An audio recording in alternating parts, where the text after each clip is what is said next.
Bom dia, gente! Como vocês estão? Como a maioria de vocês sabem, eu tô no processo de inseminação artificial aqui em Portugal, né? Eu fiz um outro vídeo contando pra vocês como é que foi a descoberta da infertilidade e tudo mais, só que como eu tenho compartilhado com vocês no Instagram diariamente os meus pensamentos, as coisas que eu tenho feito, os dias que eu vou lá no hospital, tudo, vocês ficaram com várias dúvidas, só que muitas delas se repetem e tem alguns tópicos que eu queria conversar com vocês também e aí eu coloquei aqui, tá? Então vou responder perguntas sobre a inseminação. Se tu quiser saber mais como é que é a nossa história, tudo, vai no outro vídeo, né, que tem coisas sobre também. Então uma das perguntas foi: Cris, as tuas costas, né, o teu processo com a hernia de disco, né, o que aconteceu e tudo, isso vai impedir em relação à gravidez e tudo mais. Gente, o que acontece? Eu até encontrei um artigo muito antigo falando que se tivesse saindo líquido cefalorraquidiano, poderia impedir, eu tô olhando pro celular porque eu tô aqui com as perguntas, né, poderia dar algumas situações de pressão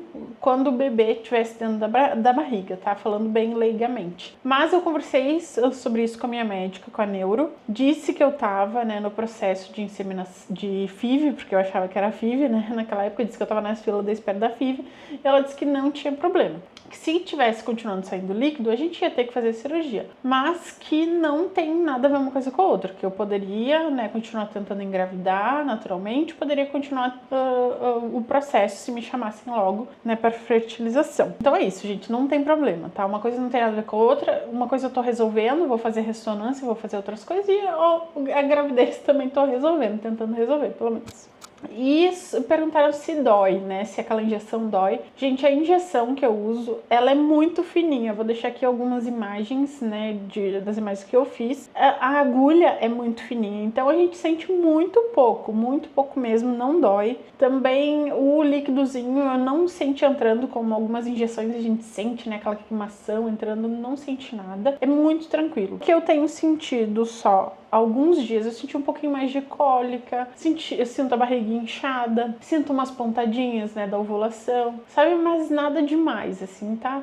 Por enquanto tá super tranquilo, assim, que eu só tô tomando as injeções, né, com as medicações, até a médica pediu pra eu diminuir a medicação agora, porque os meus folículos, eles são 8 folículos, né, que são possíveis óvulos, e eles estão 3 que estão se desenvolvendo melhor. Então ela diminuiu a medicação para ver se só 2 se desenvolve. Até aqui vai para outra pergunta, porque o que acontece?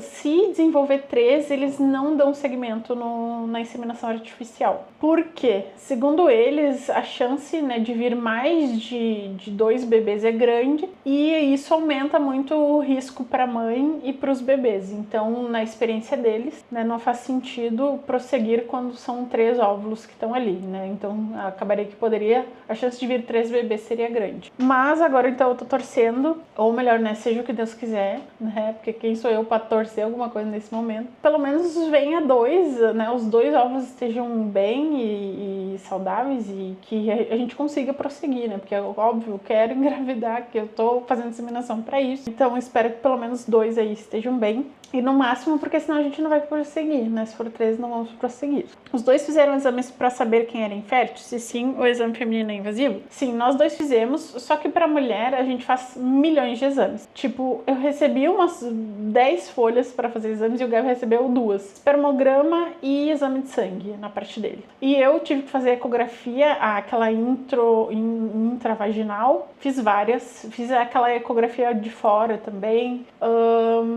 Fiz estereossalpingografia, que é aquele que injetam o contraste, né, no útero para ver se as trompas estão funcionando bem, se a permeabilidade está ok.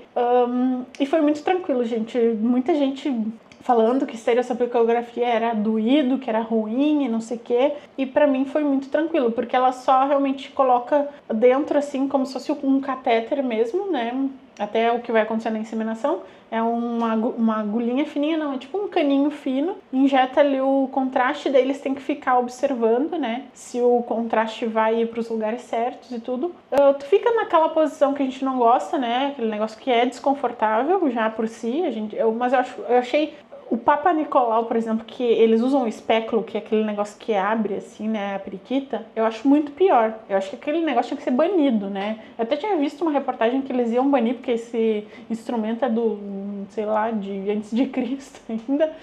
E eu não gosto do espéculo, sabe? Pra mim, fora isso, é ok, assim, fazer os exames, né? Não é confortável a gente ficar com as pernas pra cima, não é confortável alguém mexendo ali, né? Mas se é o que tem que ser feito, tem que ser feito. Mas então os exames que eu fiz, como não usaram o espéculo, na maioria dos exames só realmente colocaram o contraste, né? Ou o intravaginal é aquele que é tipo como é que eu posso dizer? Tipo um aparelho, né, que eles põem lá dentro com uma câmera que eles conseguem ver, mas é um aparelho feito para isso, né, como se fosse como é que eu posso dizer, um coiso de borracha, entendeu? Um coiso lá, né, vocês estão entendendo o que eu tô querendo dizer. Então eu também achei tranquilo, sabe, eu achei que era difícil, mas não.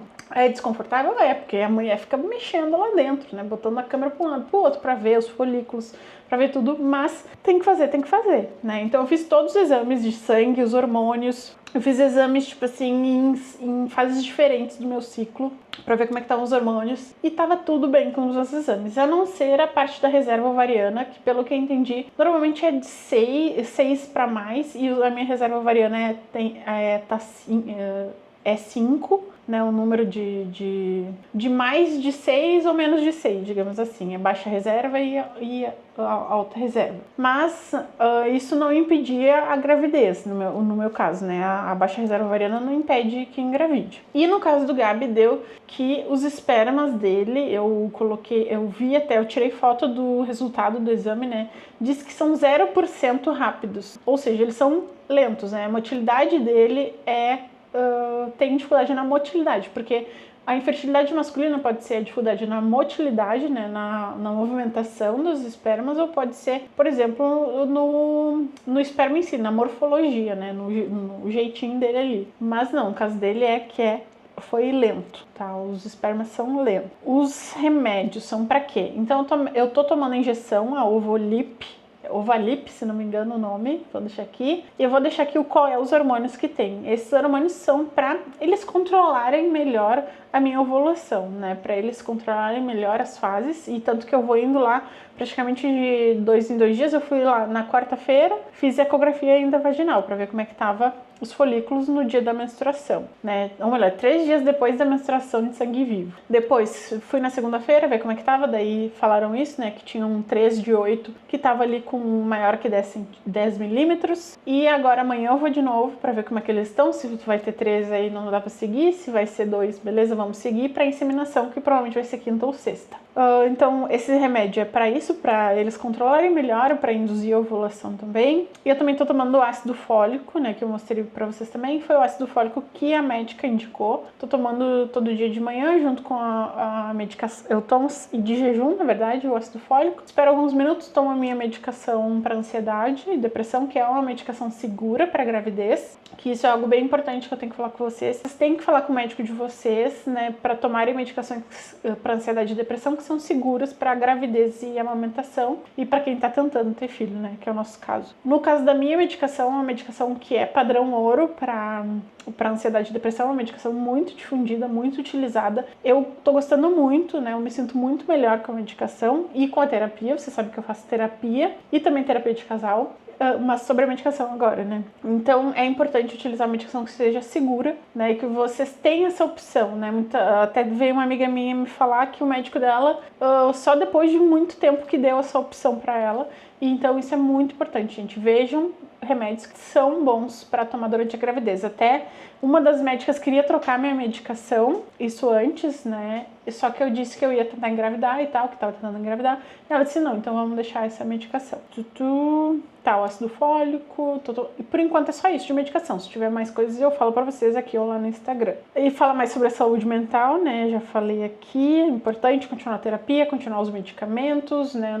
Até porque esse não é o momento momento de parar, né, gente? Tipo, a nossa cabeça fica com muita pressão em cima.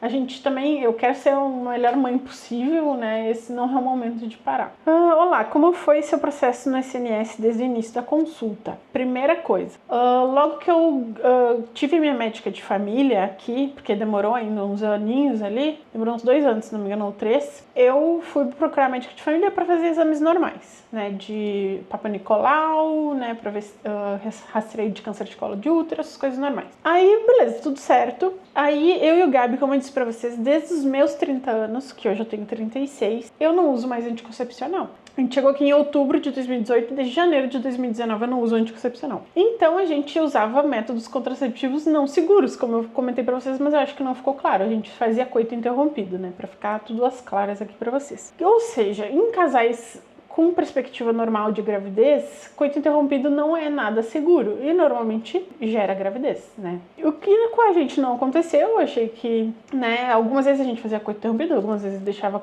rolar, né? E mesmo assim não aconteceu. Aí, há 2 anos atrás, a gente começou a ser mais certinho, tipo, não fazer coito interrompido nunca, a gente sempre deixava acontecer. E até eu vi ali que o meu ciclo menstrual é muito certinho, tá?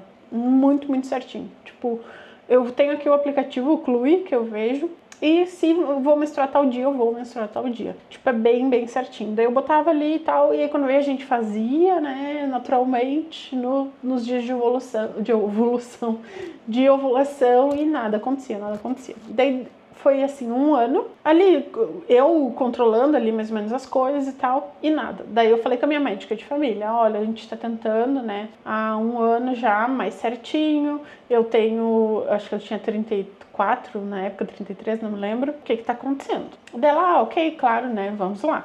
Ela me encaminhou pro centro de fertilidade, o Centro de Infertilidade do Hospital Pedro Spano. E lá, eles demoraram tipo 1 ano para me chamar pro Centro de Infertilidade. E no Centro de Infertilidade a gente foi, eu e o Gabi lá com uma ginecologista, e aí ela pediu vários exames, falou com a gente, tudo, fez a análise clínica ali e pediu vários exames, que são esses que eu falei pra vocês. Aí ela deu 6 meses pra gente completar os exames e voltar lá. E daí, então, 6 meses aí em junho, a gente voltou lá.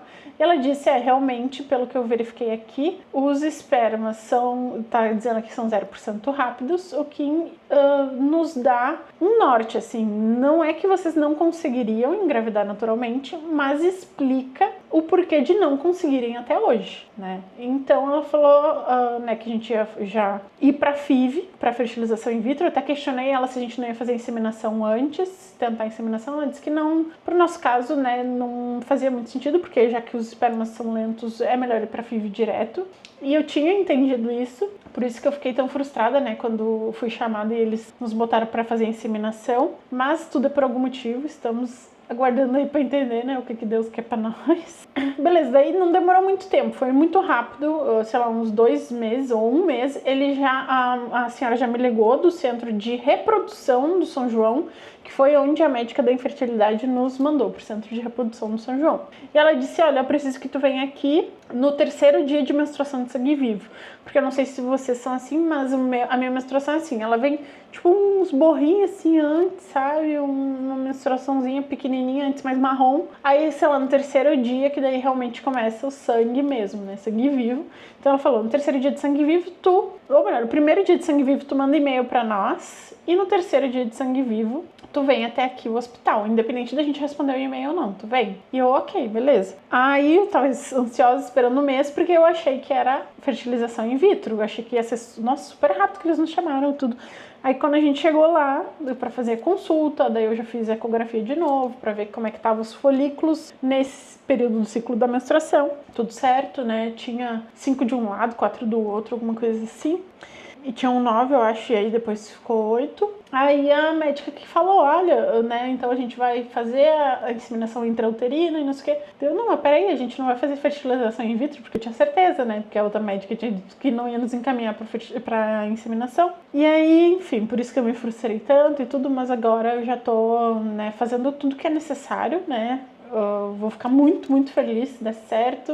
Tipo, vai ser realmente um milagre que Deus colocou na nossa vida. tudo da melhor forma possível. E se não der, é porque não era pra ser e era pra eu realmente compartilhar com vocês essa jornada. Eu sei que muitos de vocês também estão passando por isso. E até eu queria já entrar nesse assunto também, que uma seguidora falou, vou fazer 40, mas faz 5 anos que eu tento. O sistema nunca me encaminhou para o especialista, estou em Viseu. Uma coisa muito complicada que algumas seguidoras me falaram, que é que a partir dos 40, eles não encaminham pro o centro de reprodução do São João, pelo que eu entendi, tá? Ou seja, eu não quero colocar aqui eu sei a responsabilidade que eu tenho sobre as informações que eu dou pra vocês aqui, então eu não quero colocar nada certo, porque eu não sei, tipo, nenhuma médica realmente me falou isso. Foram experiências de seguidoras que têm mais de 40 anos que as médicas não encaminhavam porque elas têm mais de 40 anos. Então questionem, né, vocês que têm mais de 40 anos ou estão chegando perto dos 40, questionem a médica de família de vocês, porque eu sei essa angústia, eu sei a angústia que a gente tem, a tristeza de buscar logo, né, o nosso sonho de ter filho e tudo. Os homens nunca vão saber o que é isso, né? Só nós mulheres sabemos. Busquem, então, a médica de vocês e questionem. Quero, então, tentar a fertilização in vitro. Como é que faz o encaminhamento? Ou se a médica disser, a partir dos 40 não tem como encaminhar, diz, tá, mas o que eu vou fazer então, né? Me dá uma outra coisa, eu vou pelo particular, qual é a alternativa? E até se vocês têm experiência sobre isso também, e não só por tudo que eu tô falando aqui, contem aqui nos comentários, que a gente se ajuda muito, né? Vocês trazem muitas informações importantes, eu tento repassar, né? E assim por diante. É muito boa essa conversa. O governo paga o tratamento? Você tem algum tipo de gasto? Espero que dê certo. Obrigada.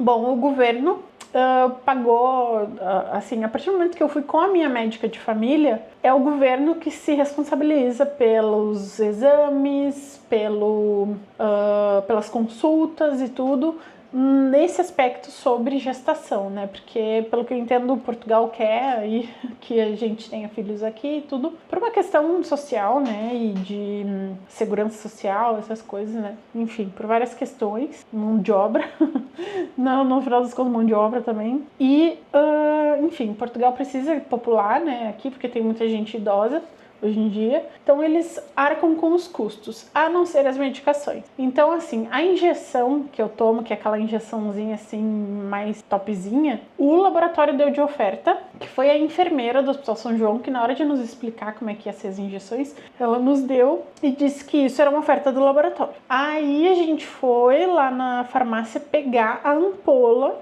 que vai dentro dessa injeção, que ali sim tem a medicação que a gente precisa, que eu preciso tomar. E só eu que tô tomando medicação, tá? Isso é uma coisa importante, o Gabi não tá tomando nada. Deveria tomar? Deveria, né? Já vi outros casos que os homens tomam quando é caso de esperma lento, mas enfim.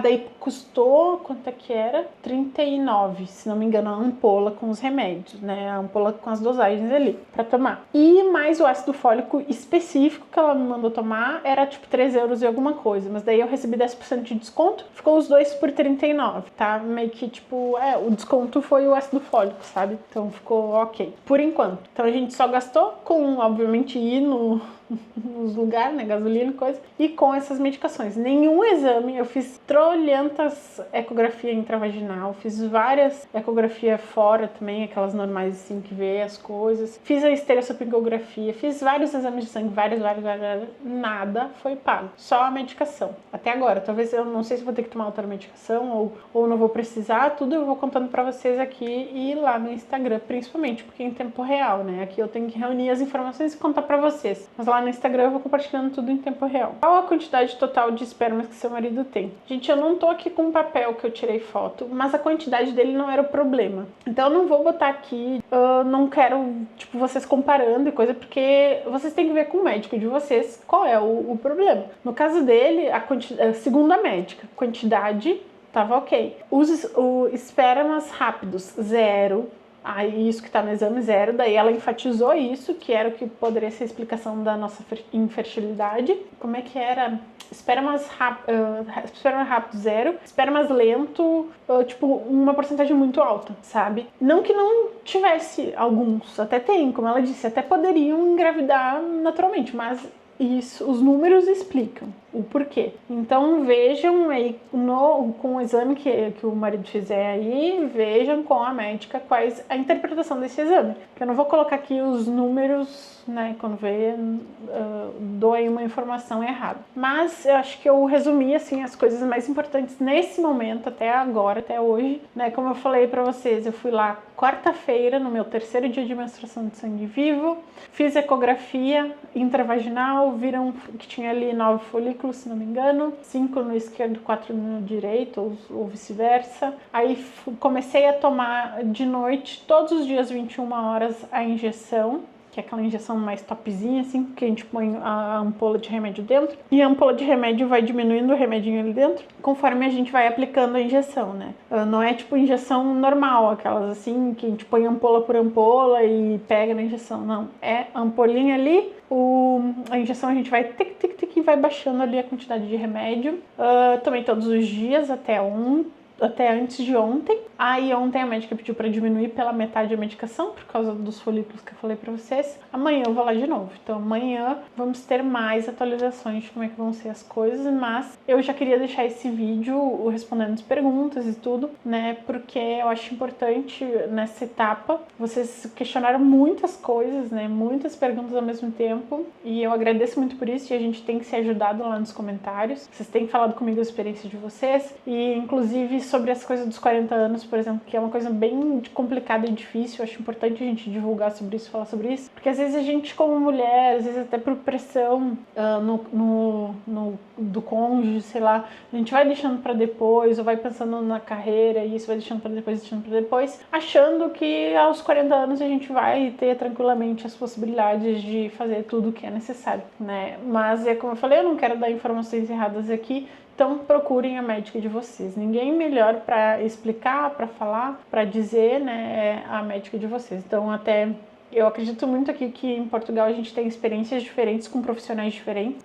Até o exame de estereossupicografia, eu falei para vocês que eu fui muito maltratada, tipo a ginecologista gritando comigo, assim, porque eu não tava abrindo as pernas direito, porque ela não tava conseguindo colocar o negócio direito, e tipo, eu tava tensa, né? Eu tava morrendo de medo do exame, apesar de ter sido tranquilo, foi depois, né? Mas o início foi bem difícil, mas em compensação, teve outras ginecologistas, já que eu fiz vários exames, que foram muito tranquilas, né? Foram respeitosas, tudo. E eu também tenho aí uma vasta experiência em hospital público, né? Fiz a minha cirurgia de hernia de disco uma vez, e mais a outra cirurgia para ajeitar o buraco que fizeram lá errado. Se vocês não sabem dessa história toda, eu já fiz vídeo sobre isso. E sempre foram muito respeitosos, né?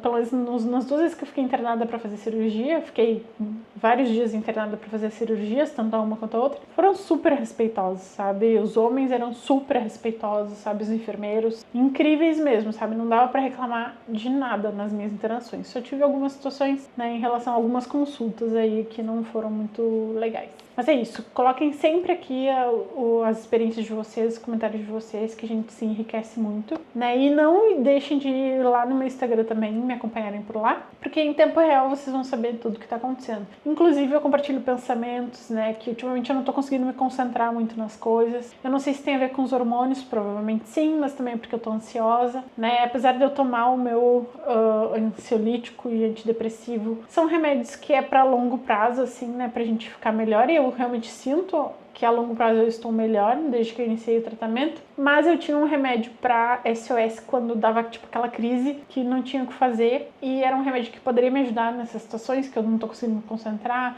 tô pensando muito nisso e tal, mas eu não posso tomar porque é um remédio mais forte daí, né? Então eu não tô tomando remédio de SOS para ansiedade, mas continuo o meu tratamento com os remédios que são seguros para gravidez. Inclusive eu uso um remédio para alergia no nariz, e eu uso bombinha de asma, né? Porque eu tenho alergia a gatos, eu tenho 3 gatinhos, para quem não sabe, né? E esse foi o tratamento que eu fiz com um alergologista e continuei com a minha médica de família. Então eu tenho asma em decorrência da alergia. Se eu não uso a bombinha, ou se eu não uso o antialérgico, eu fico muito mal, tipo, tossindo muito, sem conseguir respirar, com asma mesmo. E é claro que isso é uma coisa que prejudica muito, né, a tentativa de engravidar e o bebê também, mães que têm asma. Então os médicos sempre me falaram que eu teria que continuar o tratamento com o antialérgico e a bombinha, mas a minha bombinha e o antialérgico também são seguros, né, para grávidas e para quem tá tentando. E eu tomava um outro remédio para asma que não era seguro, daí eles cortaram.